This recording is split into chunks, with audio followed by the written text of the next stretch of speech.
10th പ്രിലിംസിൻ്റെ exam കഴിഞ്ഞ് തിരികെ പോകുന്ന വഴിയാണ് കേട്ടോ ഈ കാണുന്നത്. സെക്രട്ടേറിയറ്റിൻ്റെ ഭാഗത്തെത്തിയപ്പോൾ നമ്മുടെ PSC റാങ്ക് ഹോൾഡേഴ്സിൻ്റെ സമരം ഉണ്ടായിരുന്നു. വെറും സമരമല്ല, അവരിപ്പോൾ നിരാഹാരമാണ് നടത്തുന്നത്. കാലത്തെ ഞാൻ അങ്ങോട്ട് പോയപ്പോൾ ഇതിനേക്കാളും നല്ല തിരക്കായിരുന്നു ഇവിടെ.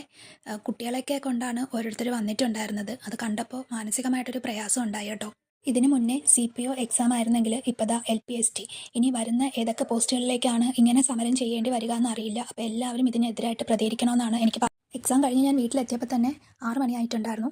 പിന്നെ ഒന്ന് ഫ്രഷൊക്കെ ആയി കഴിഞ്ഞിട്ട് നമ്മൾ ക്വസ്റ്റ്യൻ പേപ്പറിൻ്റെ അനാലിസിസ് ആണ് കേട്ടോ ചെയ്യുന്നത്. കൊണ്ടുപോയ ബുക്ക്ലെറ്റ്സും കാര്യങ്ങളൊക്കെ മാറ്റി വെച്ചു.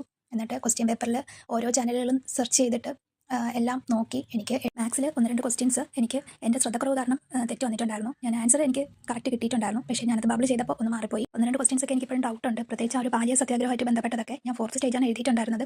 അപ്പോൾ ഇനി കഴിഞ്ഞതെല്ലാം കഴിഞ്ഞു. ഇനി പ്രൊഫഷണലാക്കി വന്നിട്ടല്ലേ നമുക്ക് ബാക്കിയുള്ളത് പറയാൻ പറ്റുള്ളൂ. അടുത്ത VFAക്ക് വേണ്ടിയിട്ടുള്ള പ്രിപ്പറേഷൻസ് ആണ്. അപ്പോൾ അത് ഞാൻ സ്റ്റാർട്ട് ചെയ്തു. നിങ്ങൾ നന്നായിട്ട് പഠിക്കാം കേട്ടോ.